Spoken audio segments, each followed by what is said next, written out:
Dear student, question number 7 तक हमारे complete हो चुके हैं और अब हम शुरू कर रहे हैं क्वेश्चन नंबर 8। देखिए, आप पढ़िएगा क्वेश्चन नंबर 8 को।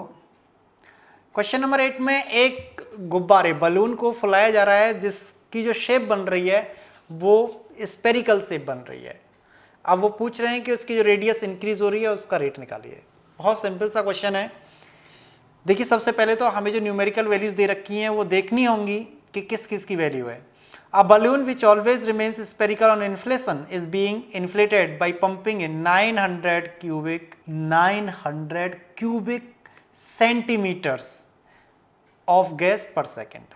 तो ये क्या हो गया? देखो, क्यूबिक किसकी यूनिट है? वॉल्यूम की। और सेकंड किसकी यूनिट है? टाइम की। तो इसका मतलब ये जो 900 आपको दे रखा है ये क्या हो गया आपका? सीधा सा क्लियर है। अगर थोड़ा सा भी दिमाग लगाओगे तो ये dv/dt हो गया। अब कह रहा है find the rate at which the radius of the balloon increases when the radius is 15 centimetre, ये r हो गया। और rate at which the radius इसका मतलब dr/dt हो गया। ये तो एक तरह से मैंने एक पोर्शन पहले ही बना के चल रहा था, एक हाउ टू अंडरस्टैंड का। ये पोर्शन हाउ टू अंडरस्टैंड है एंड हाउ टू राइट ये पोर्शन है, ठीक है ना। हाउ टू राइट लिखना आपको इस तरीके से, मैं समझाने के लिए इस पोर्शन को यूज कर रहा हूं। तो देखिए, लिख देंगे the volume of the sphere v with radius r is given by, volume sphere का जानते हैं आप, v इक्वल टू क्या होता है? 4/3 पाई r क्यू। अब इसका डिफरेंशियल कर दीजिए आप विद रेस्पेक्ट टू t। आपको चेन रूल दे रखा है, याद होगा आपको, आप इसका यूज कर सकते हैं। हम डायरेक्ट थोड़ा सा करेंगे तो क्या हो जाएगा? dv/dt। लेकिन हमारे पास dv/dt की वैल्यू कितनी है? 4/3 पाई r क्यू। r क्यू का जब हम डिफरेंशियल करेंगे तो क्या आएगा? 3r²। और r का क्या हो जाएगा? dr/dt। हमें वैल्यू किसकी निकालनी है? dr/dt की। तो अगर dr/dt की हम बात करें, यहाँ हम एक काम और कर सकते हैं। हमें dv/dt की वैल्यू कितनी दे रखी है? 900। 4/3 की 3 से 3 कैंसिल, तो 4 पाई r² का मतलब 15² और dr/dt। ठीक, समझ में आ रहा है? ठीक। अब हम क्या काम करते हैं, हमें dr/dt की अगर वैल्यू निकालनी है तो हम क्या करेंगे? 900/4 पाई 15² को हम लिख सकते हैं 15 × 15। 15 6 जा 90 तो 60 टाइम, 15 4 जा 60 और 4 से 4 तो हमारा कितना बचा? 1/पाई। लिख देंगे हम इसे, यही हमारा आंसर है। और ये क्या इसका यूनिट होगा? सेंटीमीटर पर सेकंड। कहाँ से निकला? आर रेडियस की यूनिट सेंटीमीटर और टाइम की यूनिट सेकंड।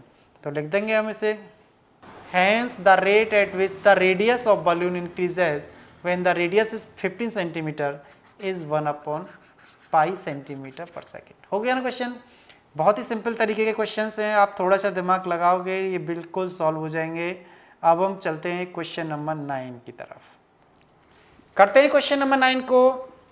इसमें भी एक बलून को लिया गया है और वो बलून जो है always remains spherical has a variable radius. स्वाभाविक सी बात है, जब हम बलून को लेंगे तो उसकी रेडियस जो है वो वेरिएबल होगी। फाइंड द रेट एट विच, समझना क्वेश्चन को, यही हो गया क्वेश्चन। फाइंड द रेट किसका? एट विच इट्स वॉल्यूम, वॉल्यूम का रेट आ रहा है, लेकिन ये देख लीजिए किसके रेस्पेक्ट में है। Is increasing with the radius, with the radius. तो क्या हो गया? देखो, इसी वर्ड को पकड़ना। रेट ऑफ चेंज अगर आता कोई बात नहीं, अगर उसमें रेडियस वगैरह नहीं कहते तो हम dv/dt ले लेते। लेकिन यहां तो कह रहा है the rate at which its volume is increasing with the radius. ये सबसे बड़ी बात है, विद द रेडियस। तो इसका मतलब हमें dv/dr को निकालना है और r इक्वल टू हमें दे रखा है 10 सेंटीमीटर। लिख लेंगे बेटा, the volume of A sphere v with radius r is given by v equal to 4/3 pi r cube. होता ही ये rate of change volume with respect to its radius is given by dv/dr। इस तरह की proper language को ही आप copy में लिखोगे। मैं तो सिर्फ समझाने के लिए आपको यहाँ पर एक नोट्स बना देता हूँ। देखिए v इक्वल टू हो गया आपका 4/3 पाई आर क्यू।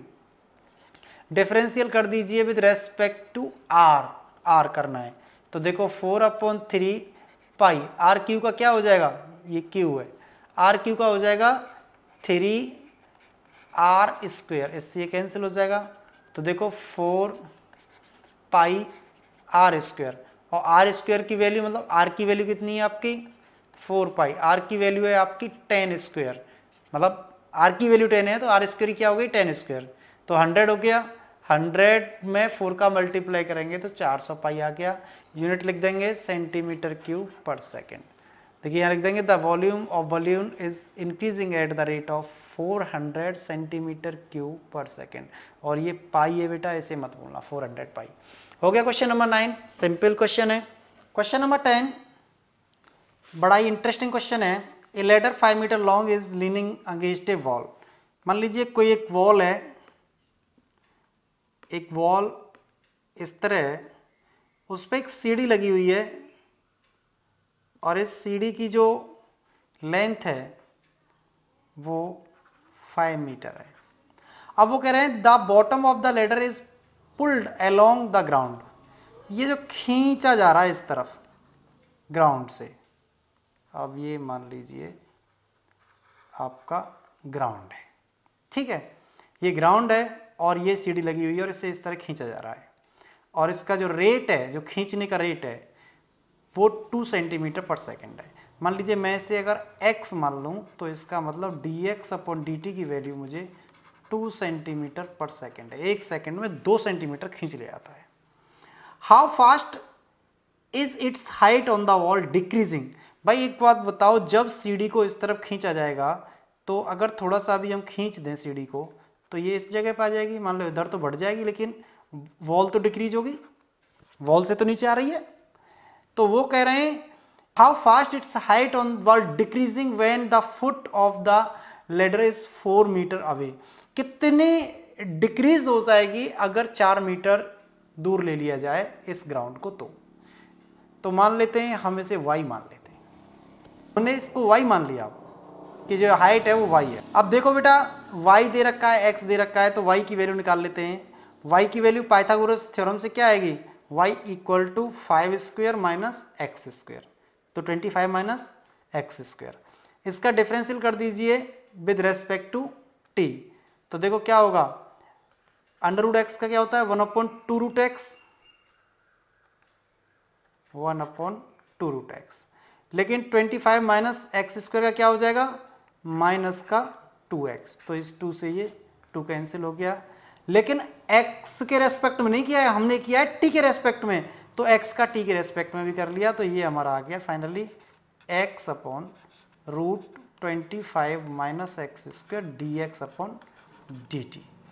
अब बेटा हमें dx/dt दे रखा है, कितना दे रखा है 2 सेंटीमीटर पर सेकेंड। x भी हमें दे रखा है, कितना दे रखा है 4। तो देखो 25 माइनस 4 का स्क्वायर क्या हो जाएगा 16 इंटू 2। तो देखो बेटा कितना आया -4/25 माइनस 69 हो जाएगा, और 9 का जब रूट निकालेंगे तो 3 आ जाएगा 2, तो -8/3।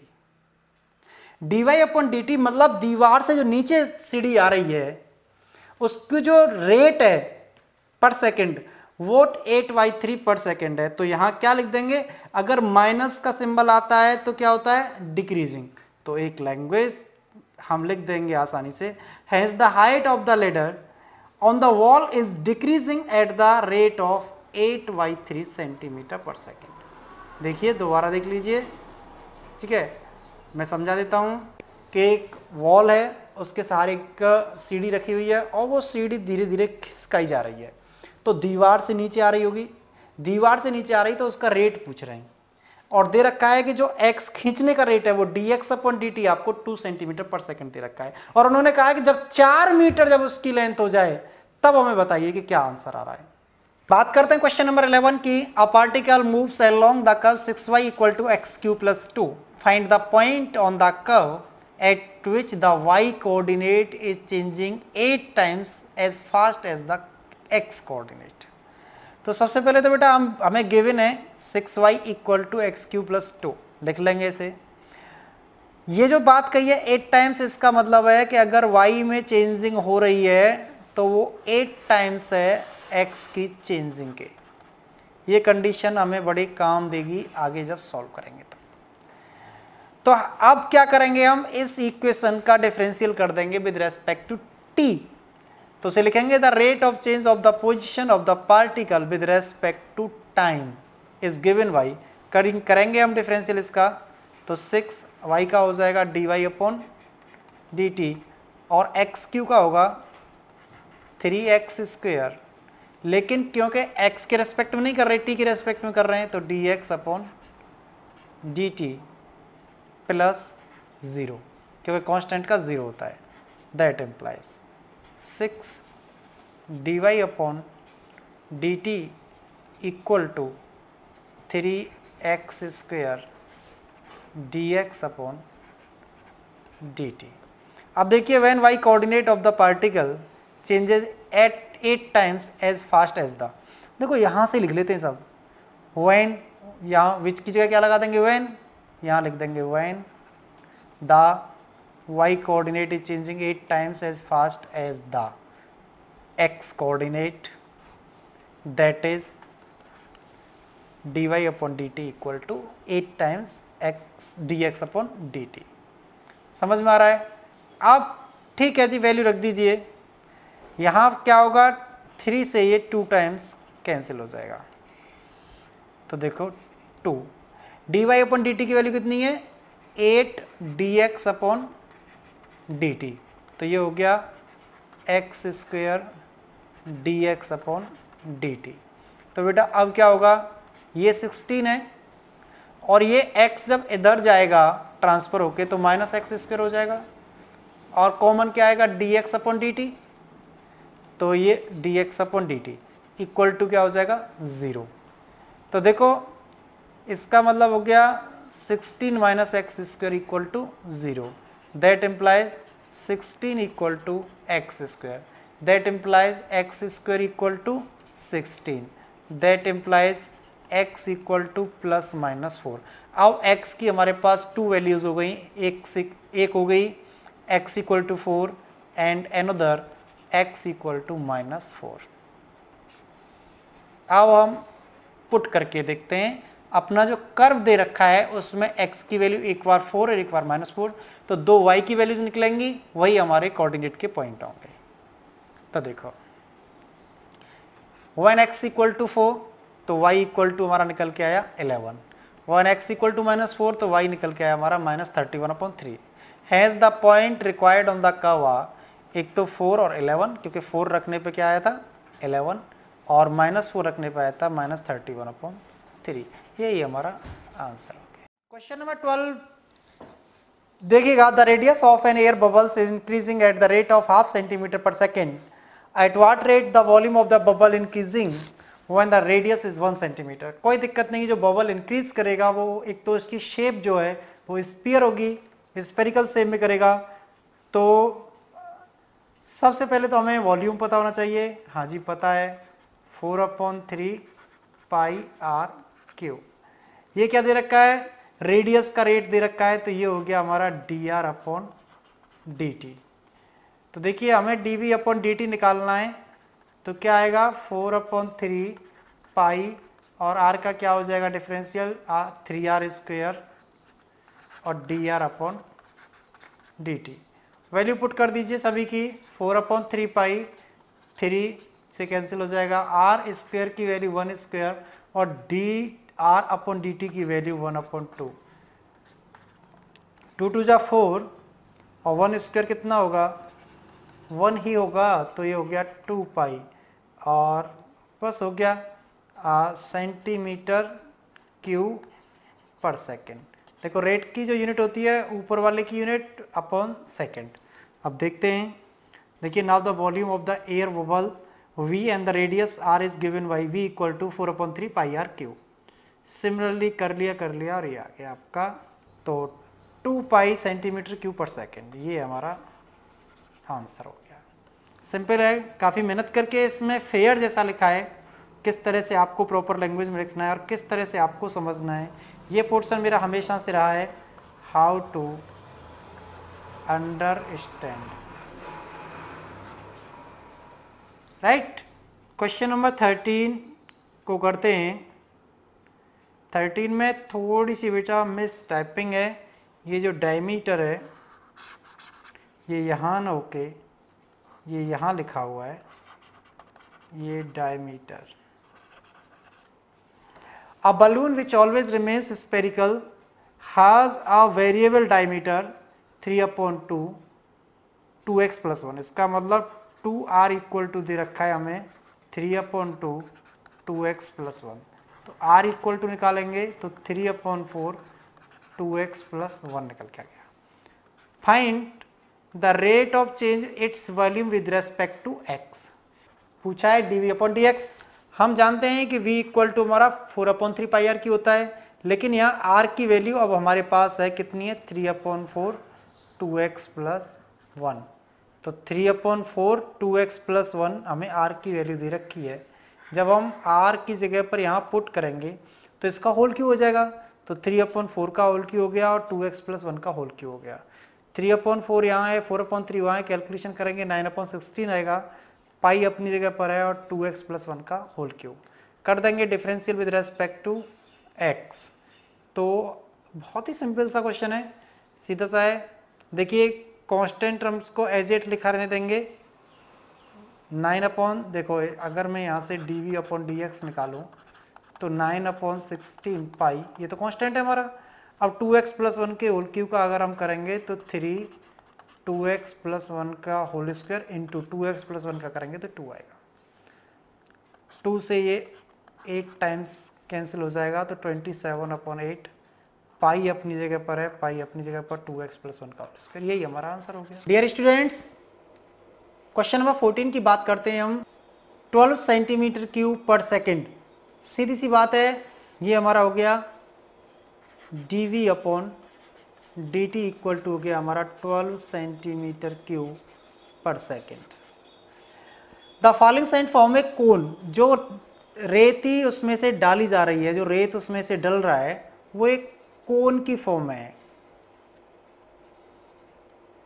अगर मैं इस हाइट को डिनोट करूं इस तरह से, ये h हो गई कोन की और ये हमारी रेडियस हो गई। तो क्या कह रहे हैं वो, cone on the ground in such a way that the height of the cone is always 1/6 of the radius. Means h जो है 1/6 है रेडियस की। एक कंडीशन हमारी ये निकल के आ गई। यहाँ से हम निकाल सकते हैं कि 6h इक्वल टू हो गई r हमारी, that implies r equal to हो गई हमारी 6h। देखिए कोन का वॉल्यूम हम जानते हैं 1/3 πr² h होता है। h इक्वल टू 1/6r मतलब r इक्वल टू 6h हमने निकाल ही लिया। वैल्यू पुट कर देंगे कहाँ, v में। v में जहाँ r आ रही है वहाँ 6h वैल्यू पुट कर देंगे तो ये आ जाएगा 12 πh3। क्वेश्चन में पूछा क्या है, क्वेश्चन में पूछ रहे हैं how fast the height of the sand cone increasing when the height is 4 cm। मतलब हमें क्या निकालना है,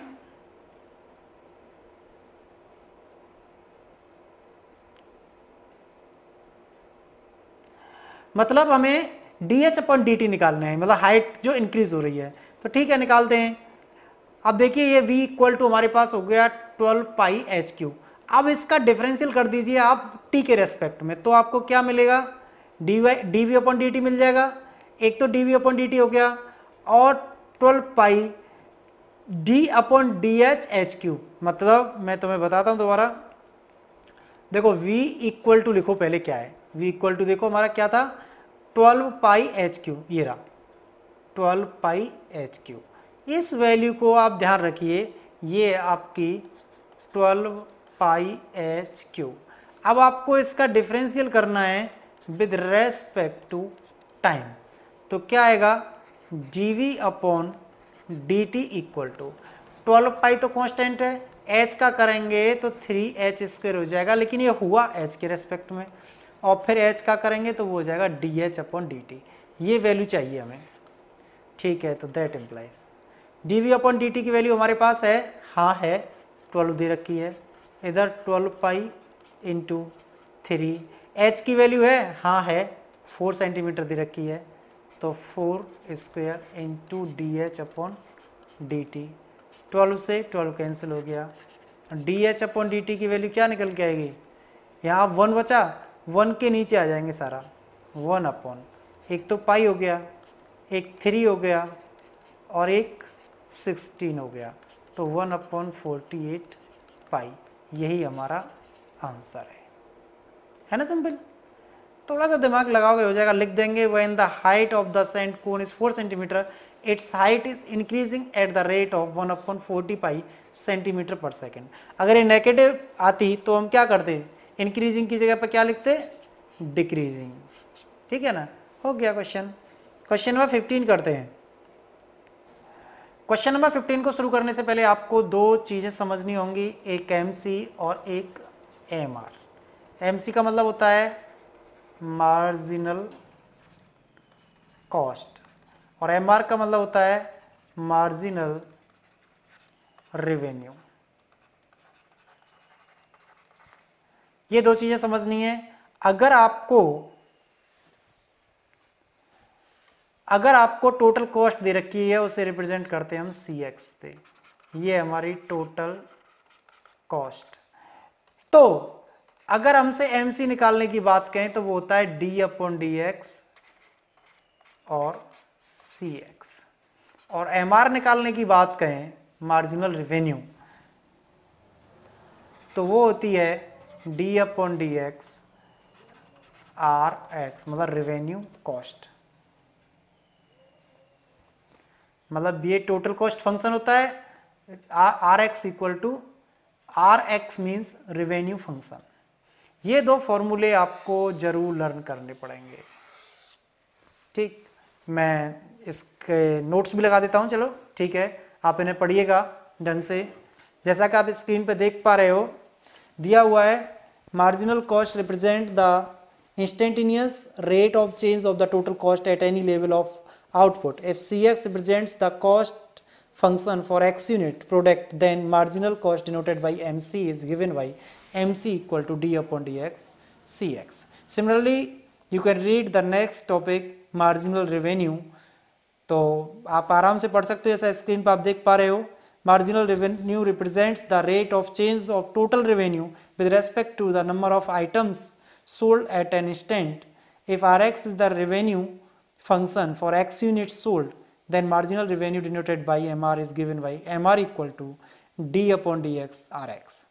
ये आप देख रहे हो स्क्रीन पे, इसे लर्न कर लीजिएगा। और अब हम चलते हैं क्वेश्चन नंबर 15 को सॉल्व करने के लिए। बात करते हैं क्वेश्चन नंबर 15 की। देखो सी एक्स इक्वल टू आपको दे रखा है इतना, और पूछा है आपसे find the marginal cost means M C, और एम सी इक्वल टू होता है हमारा डी अपॉन डी एक्स सी एक्स। हो गया क्वेश्चन। डिफरेंशियल तो आपकी रग रग में समा गया है, आप कर सकते हो। तो 0.007 और एक्स क्यू का हो जाएगा 3x स्क्वायर माइनस 0.003 और एक्स स्क्वायर का हो जाएगा 2x प्लस 15 और x का हो जाएगा 1 और 4000 मीन्स, चलो यहाँ लिख लीजिए 4000 इंटू 0। आप डायरेक्ट भी कर सकते हो, कोई दिक्कत नहीं है, आप इसे डायरेक्ट 0 लिख सकते हो, ठीक। ये हो गया आपका। बस अब थोड़ी थोड़ी कैलकुलेशन कर लीजिए। इधर x यूनिट्स दे रखी है और x की वैल्यू भी दे रखी है। देखो यहाँ पर x यूनिट्स है और यहाँ x की वैल्यू दे रखी है 17। तो जहाँ भी x आ रही है वहाँ आप 17 पुट कर दीजिए। थोड़ा सा गुणा भाग है, मल्टीप्लिकेशन एंड एडिशन है, आप आसानी से कर सकते हो। तो आंसर आएगा आपका 20.967। When 17 units are produced, the marginal cost is 20.967। कुछ नहीं है, बस एक फॉर्मूला, कौन सा, marginal cost equal to D upon D X total cost function. अब x की वैल्यू दे रखी है, उसे पुट कर दीजिए। कहाँ पुट करना है, जब डिफरेंशियल कर लेंगे तब। अब मार्जिनल रेवेन्यू का एक क्वेश्चन है आगे, सिंपल सा क्वेश्चन है, इसमें भी कोई खास बात नहीं है। जब आपने 15 कर लिया तो 16 तो आपके लिए बहुत सिंपल है। देखिए आपसे पूछा है मार्जिनल रेवेन्यू, एक चीज़ ध्यान रखना है, इसका सॉल्यूशन यहाँ से शुरू हुआ है। ठीक, चलो बात करते हैं क्वेश्चन नंबर 16 की। अब तो एक्सरसाइज कंप्लीट होने वाली है, आपकी समझ में आ ही गया होगा। देखिए हमसे पूछा है कि मार्जिनल रेवेन्यू पूछा होगा, कहाँ है हमारा marginal revenue, at x equal to 7। मैं इसी लाइन में इस क्वेश्चन को कर सकता हूँ। देखो आपसे पूछा है एम आर, और एम आर इक्वल टू होता है D upon D x are X. इस तरह का क्वेश्चन आएगा बेटा, एक ध्यान रखना। कर दीजिए डिफरेंशियल, इसका डिफरेंशियल कर दीजिए। तो देखो शॉर्ट कर दूं, 13 है, एक्स स्क्वायर का 2x होगा तो ये हो जाएगा 26x प्लस 26। 15 का 0 हो गया, 15 का 0 हो गया, x की वैल्यू पुट कर दो 7, मतलब ऐसे लिख सकते हो इसे M R x equal to 7। तो क्या आएगा 26 इंटू 7 प्लस 26, 26 7 और 26 कितना हो गया, देखिए 7 6 42 और ये हो गया 18 प्लस 26 इक्वल टू 8 2 और 2, क्या होगा ये रुपीस। आंसर अब लिख के आओ ना, आंसर जब लिखो आप तो आप रुपीस का सिंबल इस तरह बनाइएगा, क्योंकि अब इंडियन रुपीस के लिए रुपये लिखने की जरूरत नहीं होती। Is 200 rupees, 208 rupees. ठीक है, ये आंसर हो गया। सिंपल लगा ना क्वेश्चन, पहले वाले से तो बहुत ही सिंपल है। केवल फॉर्मूला याद करना है, मार्जिनल कॉस्ट इक्वल टू सीधे side d upon D x सी एक्स और M R equal to D upon D x are x. तो आगे पढ़ते हैं question 17। The rate of change of the area of a circle with respect to its radius at r equal to 6। Rate of change of area ऐसे तो कैसे भी कर सकते हो आप, आपको पता ही है a equal to pi r square, तो d a upon d r with respect to radius पूछा है। तो क्या होगा पाई इंटू 2r, आर की वैल्यू दे रखी है तो pi into 2 into 6 equal to 12 pi. So correct answer is B. हो गया, सेकंडों के क्वेश्चन है ना। अब देखो कितना जल्दी करेंगे हम इसे। The total revenue of rupees received from the x unit product, अरे कुछ नहीं, हमें आर एक्स दे रखा है ना, और हमसे 100% एम आर पूछा होगा, तो हम डिफरेंशियल कर देंगे इसका, तो इसका आ जाएगा 6x प्लस 36, x की वैल्यू रख दो तो 90 प्लस 36 126। तो ये आंसर आ गया। सॉल्यूशन फुल डिस्क्रिप्शन में देखना है तो आप आराम से देख लीजिए, ये आंसर हो गया डी। और इस तरह से बेटा आपकी एक्सरसाइज 6.1 कंप्लीट हो गई। आपने आनंद लिया बहुत,